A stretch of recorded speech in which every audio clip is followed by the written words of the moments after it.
Okay, good morning, Eric. How you doing?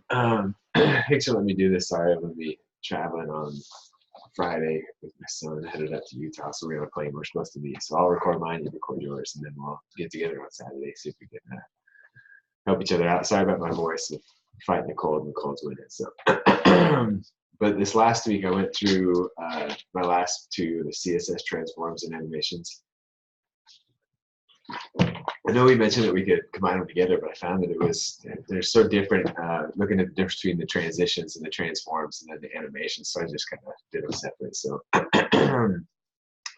so the biggest thing I saw with the transition, the property changes. With the transforms, you allow the elements to change in 2 or 3 dimensional spaces. So I'll take you through my transforms first. So again, I just went through and explained again what CSS was. The transforms allow the property.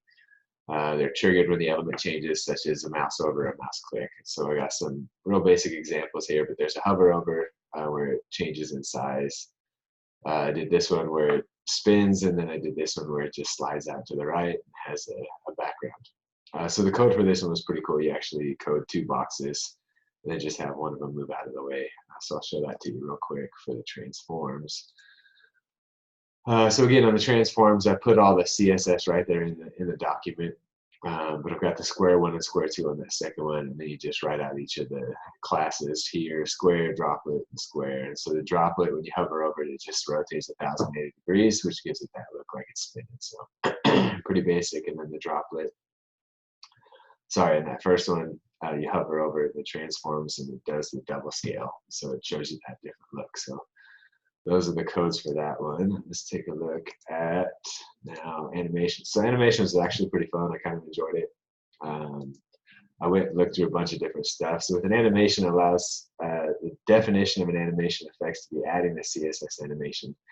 So there's an animation delay, animation direction, animation duration, animation fill mode, animation iteration count, animation name, play state, timing function properties, as well as keyframes.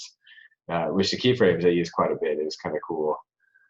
So obviously, I didn't put the text in here, but the difference between the transition and animation, and the transition, things are changing, but you can stop it. So it's like as you hover over, if you move away, it stops. With an animation, once it starts, it just goes. And so you're committed. So one of the things I saw as I was doing the research, that a lot of people use animations in there to give it a look. Like I looked at an example of a Sprite bottle where the bubbles are coming up. That was all done with the CSS animation. So this is just the basic one I did. If you just sit here watching, you don't have to click or anything. All of a sudden, just the letters start to tumble down. So the coding is as basic as it is. And again, once it's done, it happens. That's the difference in animation.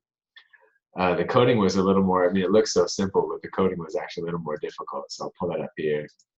So when you look at the animations, I actually had to put this in 2 different files.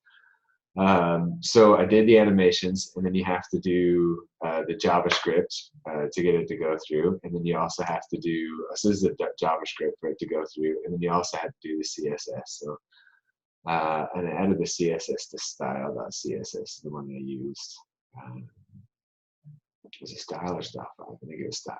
Yeah, it was this one here. So, but basically each one of them, you ease in and out on each of the things and use the keyframes to animate it forward. The keyframes are kind of the key to making the whole thing move. And so one will rotate 0, one's negative 15 degrees, and it uses the transform, but the animation happens up here in the keyframe. So, and then I just set them all for 1 second to ease into the change. And so once you click on the page, it's just done.